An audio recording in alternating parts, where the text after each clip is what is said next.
Hello, you are listening to the voice of the Lakota ancestors. I am now receiving a transmission from an ancient voice from Paris, France. The voice will now speak.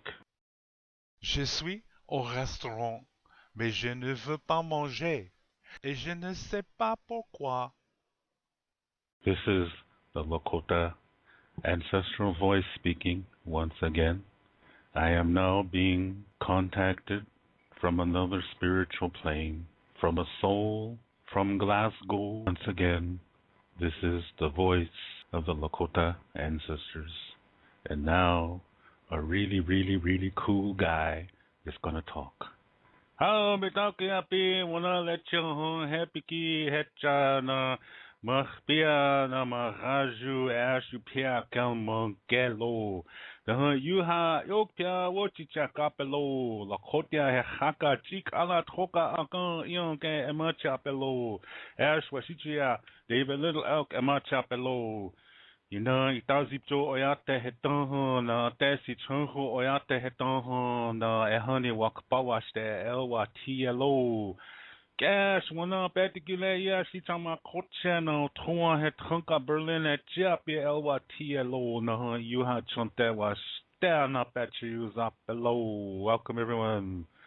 I greet you all as relations because everything is connected. And I said it's nighttime here. Actually, it's evening time, and it is cloudy. Every now and then, a little bit chilly, but I am doing pretty good. And I'm happy to be here to talk to you in my own voice. Hey. In the Lakota way, I am called Little Elk running over the enemy. And in the English language, I am called David Little Elk. Yeah, I had to think there for a second, yeah. And my mother's from the Cheyenne River Sioux Reservation, and my father's from the Rosebud Sioux Reservation, and there's an Ochli in my eye. Hang on. Just kidding. Of course, you say that kind of thing on the air. Yeah? Wait a minute, there's an Ochli in my eye. Shoot. Oh man, that's horrible. Oh shoot. And anyway, I grew up on the Cheyenne River Sioux Res, and currently I'm living in Germany. And I shake all your hands from my heart. And yeah, that's just goofing off there at the beginning of the show. I suppose some people out there thought I was really serious, and I thought I would start the show in a kind of unique way, so there you go. and now a really, really, really cool guy is gonna talk.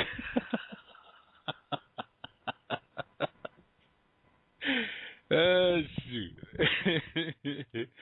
Anyway, I'm checking out the secret chat room here, and let's see, where did they go again? I think they're hiding from me. Here we go.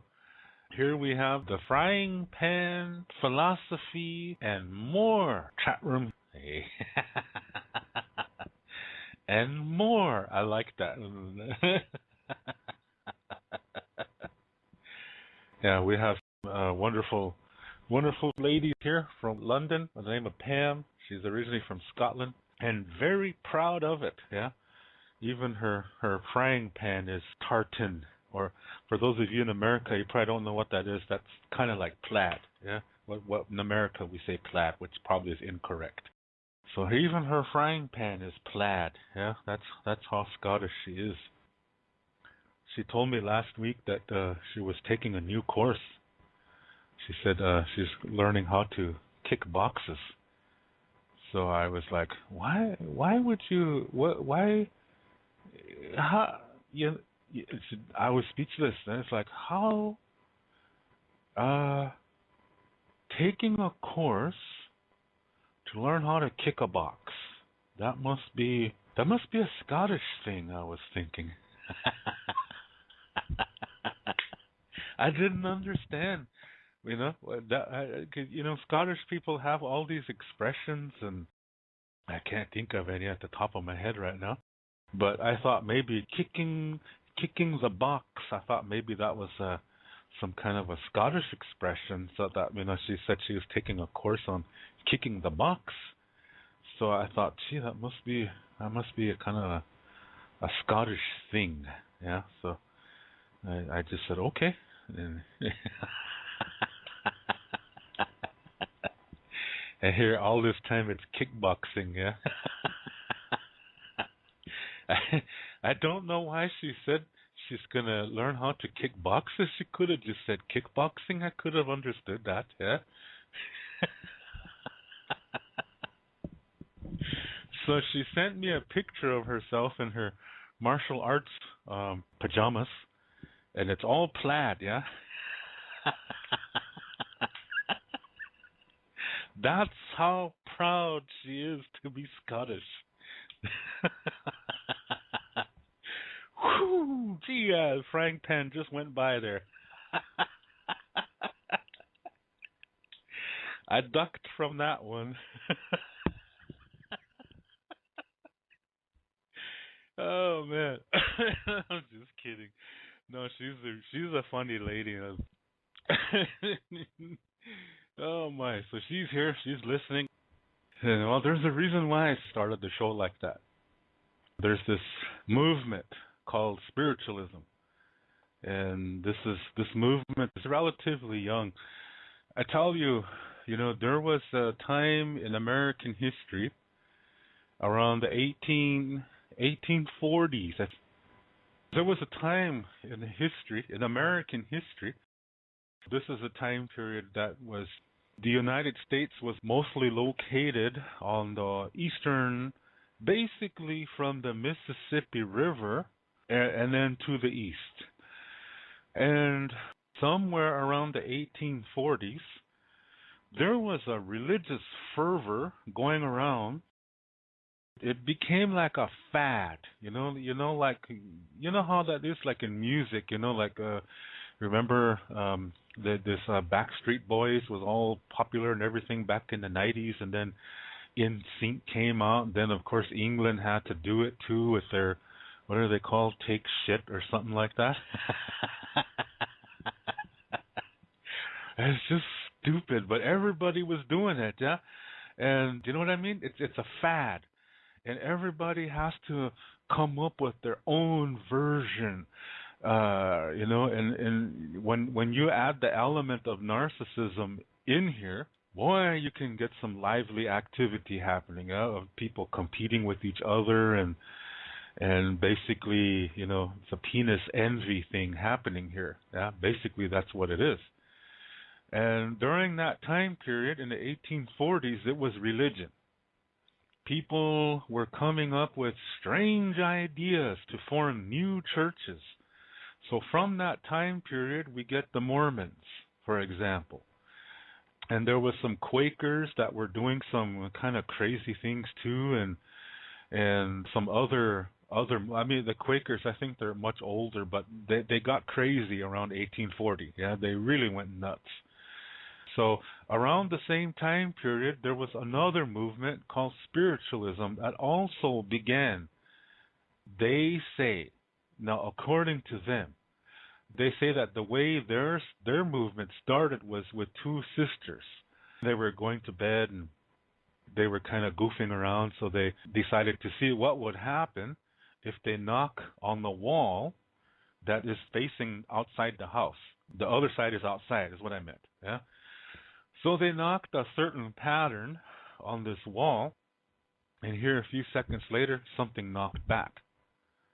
So they did rhythms. Yeah, they did different rhythmic knocking, and then the other side, somebody knocked back the same way.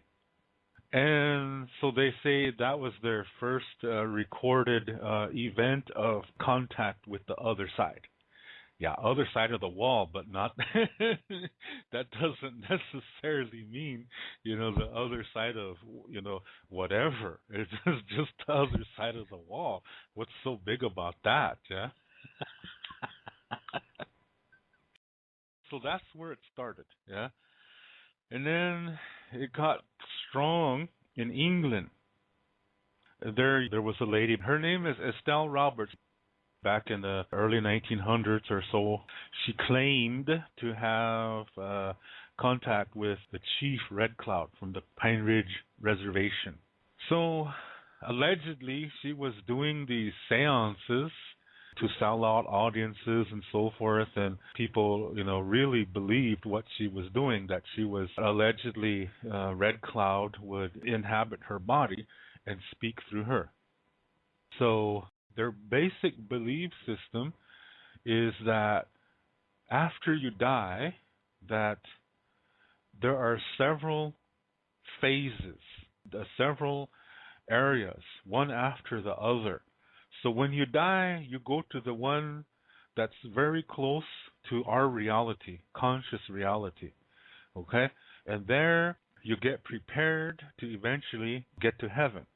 But you have to go through all these schools or something. So when you get to the second level, you're going further away from this reality, our conscious reality. So the more further you go, the more difficult it is for that soul to contact our reality. That's their belief. So, for some reason, this is according to the spiritualists, okay? They say that Native American Indians don't want to go through that school. So what they do is they stay at this first level. And what they do is they contact people who are still alive, and they're like messengers for people who just died. So for example, let's invent an imaginary couple here. Okay, let's use Joseph and Mary. Yeah, Jesus' parents. Yeah, let's use Joseph and Mary. Okay. Well, let's say Mary dies. Yeah, she was stampeded by donkeys or something, mules. Okay, so let's see. So she died, and so now Mary goes to the other side and meets this Lakota soul named Crazy Horse. Okay. And then she talks to Crazy Horse in English, of course, and evidently Crazy Horse speaks English. And so she says, I need to give a message to my husband, Joseph. I want you to tell him I'm doing okay, I'm happy, and make sure you turn the oven off. There's still bread in the oven. So Crazy Horse says, oh, gee, I better hurry up. And then so Crazy Horse comes over to Joseph, and let's say there's a trumpet on Joseph's table. So Crazy Horse goes to this trumpet and he hollers through the trumpet, hey, Joseph, he says, this is Crazy Horse, famous Lakota chief. Mary, she just talked to me and she's really happy, by the way. So she told you not to be afraid, and don't be sad, don't cry, because she's really happy. She's in a good place and she's going to wait for you. But she told you to turn the oven off because there's still bread in there, and she doesn't want it to burn. That way you still have something to eat tonight. Okay, message transmitted, over. This is what the spiritualists do. This is basically what they do. This is their belief system. So now let's follow Mary here. Okay, so Mary, she goes to this level 1 school, and then when she's going to level 2, she says goodbye to Crazy Horse, and then she goes to level 2, and she continues until she's done. Yeah, and then she gets to heaven. This is their belief. So the further she goes, the further away from Joseph she is, and so she can't contact him, and she can't see. Once you leave that first level, you can't talk to these Lakota guys anymore.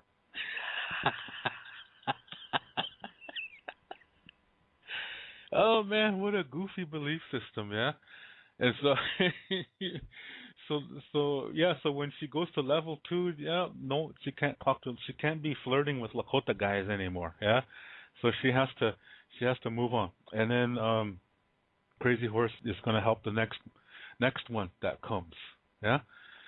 This is their belief system. And so they believe that they can learn to become these mediums that contact these souls. Okay? And they believe that when they become a medium, they get an Indian spirit guide. Why do they have to be Indian? Why not Polish? Yeah? Why not popes? I mean, geez, these popes were like leaders of the Catholic Church. 1/6 of the world's population is Catholic, and why not the popes?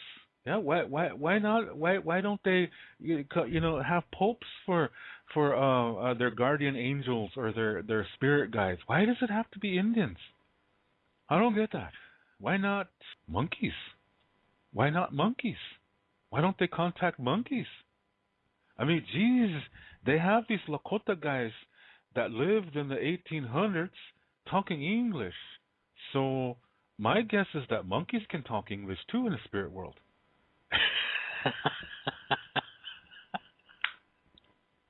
Yeah. Everybody talks English in the spirit world. Gee. My goodness, that's awful. I think that all spirits just speak English. That's just awful. My. So that's essentially what they do.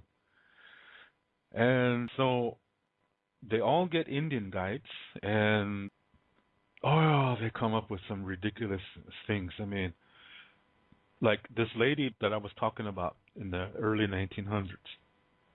She says Red Cloud is doing a wonderful work for his people, and through her, she's writing all of it down. That he talks to her every day and is telling her all the wonderful things that he's doing for his people, and that one day she's supposed to give this book to his people so that they will know and they won't be sad that he's gone.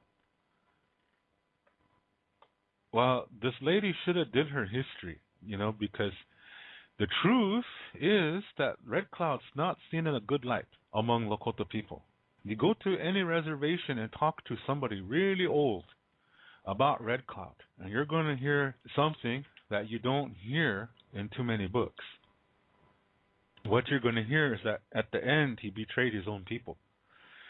He tried to sell the Black Hills behind everybody else's back when he was still alive, and he was not seen in a good light, and he is responsible for the assassination of Crazy Horse. He was jealous of him. This is a known fact. When you have a lady from England saying that she's channeling this Red Cloud and that he's doing a wonderful work for his people, and if she's supposed to take this to the Lakota people, specifically Pine Ridge, at least half of the people are going to say, heck with him. The guy's an asshole. You see, he's not seen in a good light. So she didn't do her history good enough. She didn't do that good enough. The other thing is that if this really, really could happen, what the hell are the Lakota spirits doing in England? England, the countryside is nice, but the Black Hills, that is amazing. If you ever go to the Black Hills, this is a very beautiful land. Don't go to the tourist areas, but you go into the nature of the Black Hills. This is incredibly beautiful. And when you're looking at guys from the 1800s, the 1700s, even further back in time, even to the year 0, even in the times before Christ, the Black Hills is very beautiful. It's an oasis in the prairie. Yeah, it is just amazing. It has healing energy in it. This is why we consider this our temple. If we had a church, if we had a church, it would be the Black Hills. People went to the Black Hills to get healed. There are hot springs in the southeast part of the Black Hills, and people went there to get cured for thousands of years. Why would we want to go to England when we've never been there before? Let's look at the year 600, and you have Lakota people in and around the Black Hills area. Why would they want to go to England? That's a good question. Why would they want to go to England? If I lived back then, if I lived back in the year 600, and I get a choice of where I want to go as a soul, I would choose Switzerland. Because that is like Black Hills on a second level. But why would I go to England? Because see, when you think like that, you would think, I want to go to a place that's holy. I want to be there. That would be the Black Hills. It wouldn't be the prairie. It would be the Black Hills. That was our medicine area.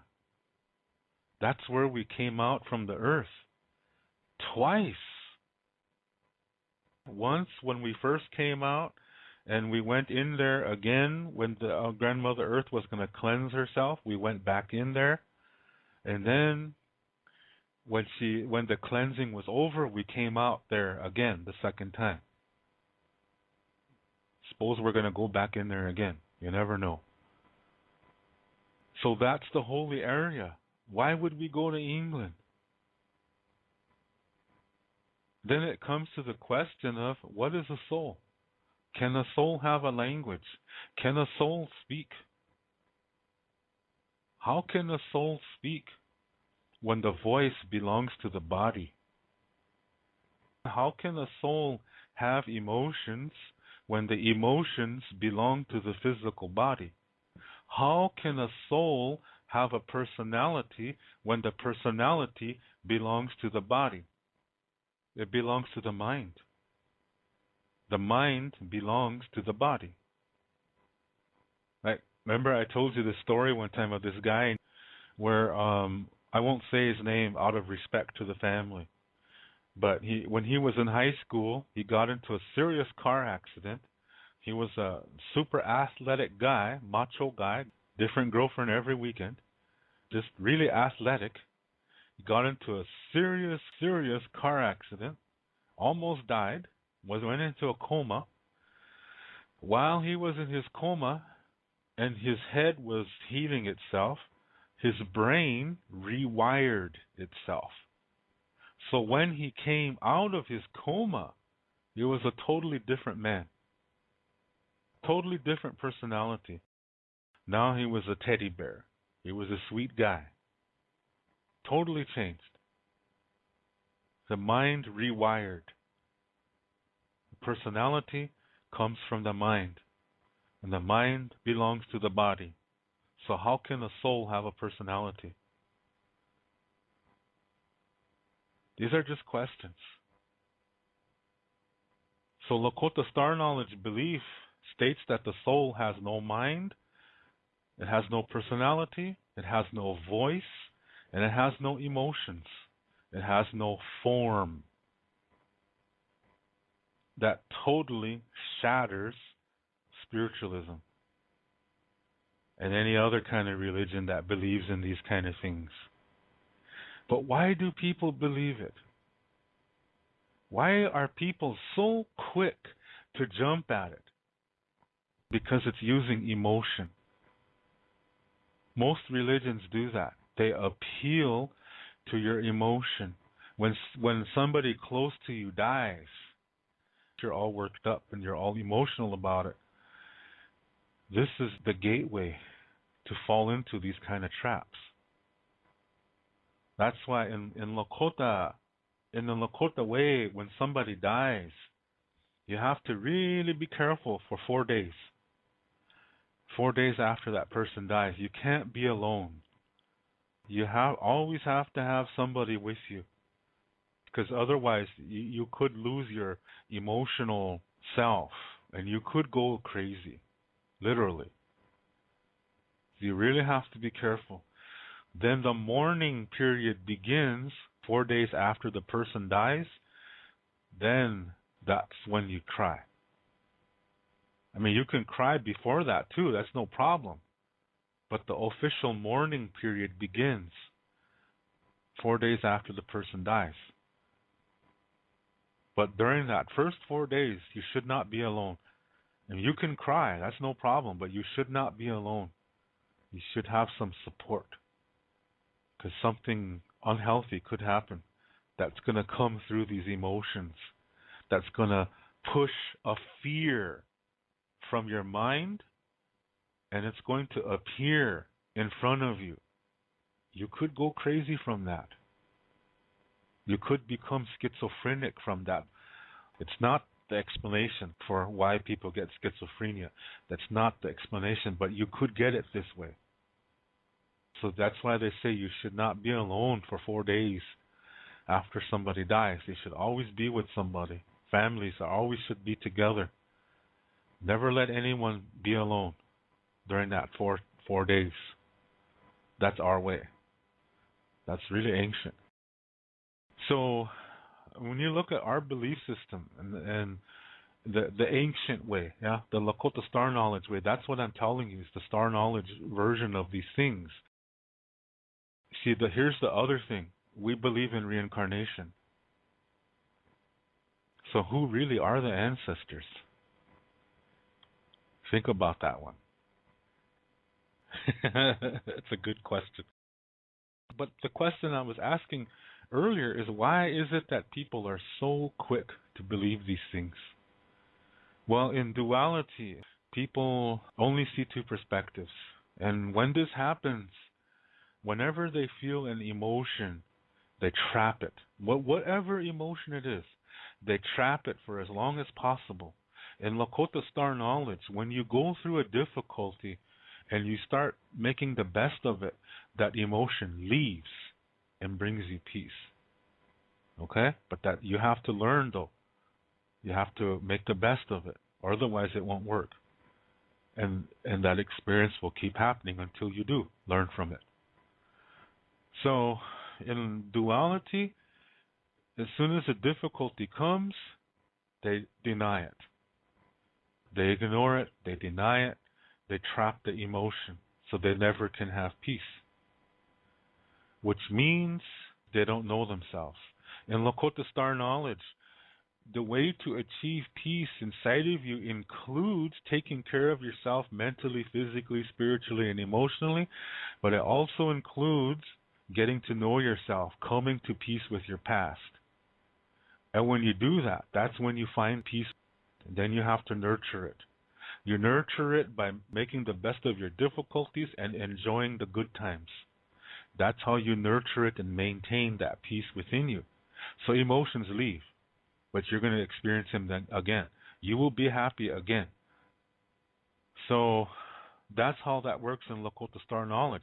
Because people know who they are. They took the time to check themselves out. In duality, they run away from themselves. Because when the difficulty comes, they turn away from it, call it a mistake, call it a failure, without even checking it out.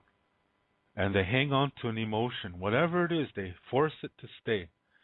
That's why they can't have peace. And if they can't have peace, they do not know themselves anymore. So they look for everything around themselves. Yeah, they look for peace around them. And this is where these religions come into play. So they see something that makes them feel good because they want to feel that emotion. They're going only for the emotion. And that's what these religions do. They appeal to your emotions. So they get you. They trap you. Or you trap yourself, I mean. They don't know themselves. That's why they don't take the time to check things out. Anyway, spiritualism, they teach these courses on how to be a medium and allegedly contact the dead and so forth. It's just a scam. It's all a scam operation. These are things that magicians do. Sometimes they call it hot reading, cold reading. It's basically you're milking the person that is your client, your customer. You're milking them for information. There's certain questions you can ask, and then you can just toy with people's minds. There's a really good video. I posted it on my Facebook timeline, and I'm going to post it again. So if you haven't seen it, come to my Facebook. It's David Little Alk. Type that in, you'll find me, and I will post it again. It's really worth it to check this video out, because this is a guy in England, and he made everything up, and he brought in 3 mediums, and he wanted to know how this certain guy died. And so these 3, they come in one at a time. They all give different versions of what happened. And then at the end of each reading, he tells each one, this guy never existed. And one lady, she tries to lie her way out of it some more. And she says, I knew that. See, Spirit told me I was going to be tested. She's trying to still justify. She's trying to hang in there. It's like an old pair of Fruit of the Loom underwear, and it's so old that the fruits are just barely hanging on. That's the kind of liar she is. See, he fed them, he baited them. And what he did was he made a website previously describing this man and this candy factory. The only thing that was true was that, yes, the building was a candy factory. That was the only thing that was true. But the owner, there was somebody different. And he just grabbed the old picture from anywhere off the internet and just said, this is the owner, and he put the name underneath. So then what these mediums would do, they would say, okay, I'm getting the name George. I think the last name starts with a B. Yeah? See, they checked out the website. The website was loaded with false information. So what they did was they already researched it, and they were using information, from that website, and they all that time the guy tricked them. All that information was lies. That man doesn't even exist. And there was a reason why he chose the name Bull, because the whole thing was bullshit. Yeah? It's a really good video. This is exactly what they do, these so-called mediums. And one guy doesn't have the internet, so what he did was he saw the nameplate under the picture, but then he was trying to deny that he saw it. I have really bad eyesight. I can't read, Well, if he had bad eyesight, it's lucky he even found the place. So, lies, lies, lies. It's all it is. It's a con. It's nothing but a con. So, why do people fall for that? Remember, once I said something, and I say it when I can. In Lakota Star Knowledge, one of the principles that comes after the basic foundation, one of the next principles, is something called like attracts like. You attract what you are. So when you fall for these kind of people, that says something about you. You have to wonder about that. See, these guys, they know how this works. They know how to fool you. They know how to gain your confidence. That's what con man means. They gain your confidence and then pull the rug out from under you when you least expect it. And then they have your money. And you think you have all this knowledge from the beyond, and it was just all made up. This is how that works. It's a scam. Now, in spiritualism, in the early 1900s, they have all these pictures of people going into trances and this ectoplasm. I can't believe they actually use that word even. But when you see these pictures, you see it coming out of their nostrils, their ears, their mouths, wherever their eyes, wherever there's an opening. And this is supposed to be from the beyond, yeah? And in this plasm, there's pictures, there's faces in this stuff, and this is supposed to be of people who died. But if you look really closely at these photos, they're all portraits. Everybody's posing. Everybody is posing. They're all portraits. This is early 20th century Photoshop. It's trick photography. See, I did a seminar at this school. They were doing something on Indians, and they wanted an Indian presenter, so they contacted me, and I went and did check that out. And I had no idea what spiritualism was. And somebody there gifted me with a book called "What is Spiritualism?" So I read it, and I did my research on the internet and checked everything out, and I figured out how they do it. It's a scam. It's just a scam. And I looked at these photos really closely, and I figured out this is trick photography. I know how they do this. So they wanted me to do this again the next year. So I went back and I was talking about Indians, how things are on the res, and a little bit stories and stuff like that. And this is when I met Pam. She said she was a psychic. She said, she could talk to aliens. So I had to straighten her out, yeah. When Pam went into a trance, she was speaking perfect American English, yeah. As soon as she went into a trance, Pam was like, "Oh my God."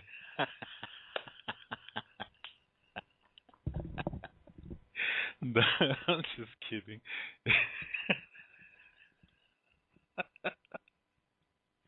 No, don't. I'm just teasing there. No, Pam asked me if I was ever doing a seminar in England or Ireland, and I said I was coming to this one.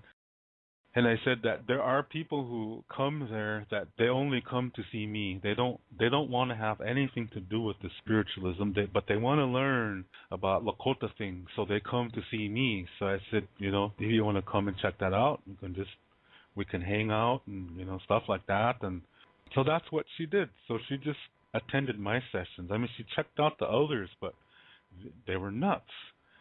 They had a medicine wheel thing going where it was like a game, and so you put things together. So she hollered out, "Bingo!" That's a true story, yeah.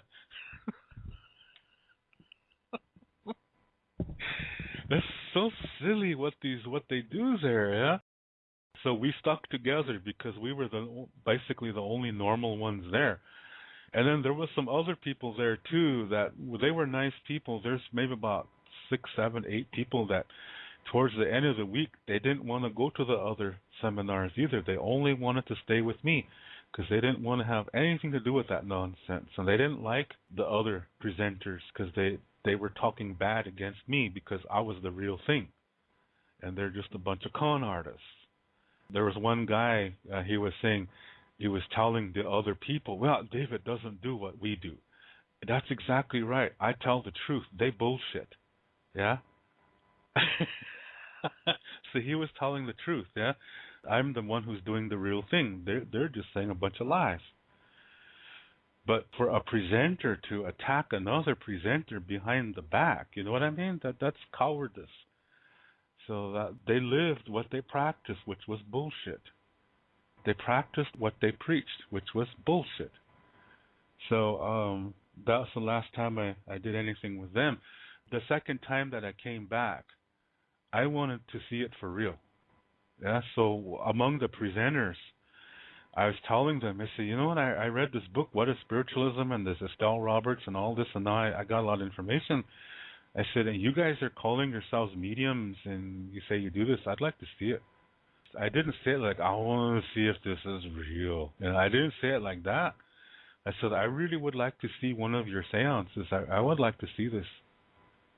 It really interests me. I said, I was honest.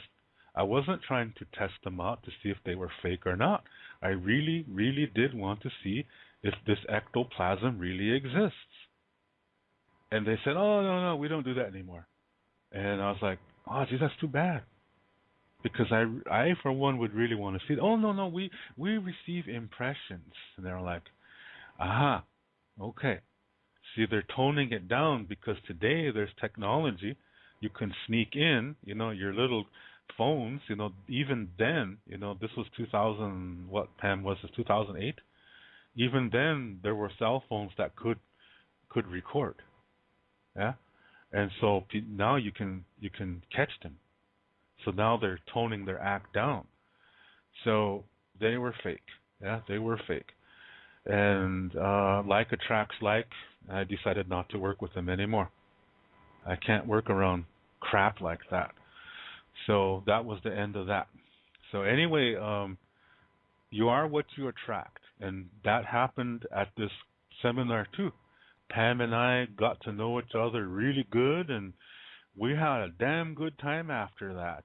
I did some seminars in Ireland and Isle of Man, and we went around to those together, and we had a really, really good time. Yeah, so see, you can transform a crazy experience into something really nice. Yeah, so that's how I got to know Pam. And also, there were people there that, like I said, they only came to see me. And so they kept in contact with me after that, and they said, hey, if you're ever in Ireland, let us know, and stuff like that. So they only wanted to be with me. Like attracts like, yeah. The good people found each other in this group of 100 people. The good people found each other. Like attracts like. That's a natural law. Yeah? And the bullshit attracted the bullshit. And we got the hell out of there after that, yeah?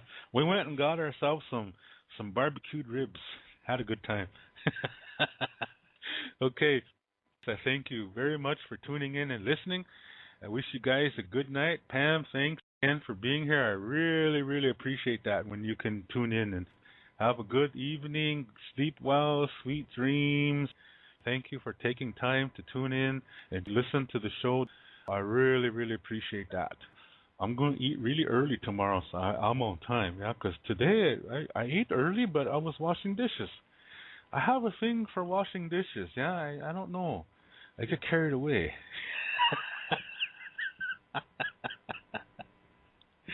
Shoot, okay. Everyone have a really good evening. Sleep well, sleep tight. Have a good rest of the day wherever you are. We don't say goodbye because we don't believe in that. We say until next time, which in Lakota is Doksha Ake.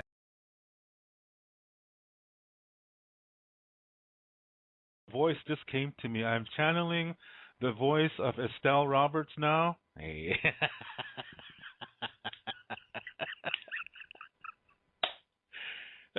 Shoot. I'm gonna reverse this. Yeah, I'm gonna Estelle Roberts is gonna be my spirit guide. Yeah.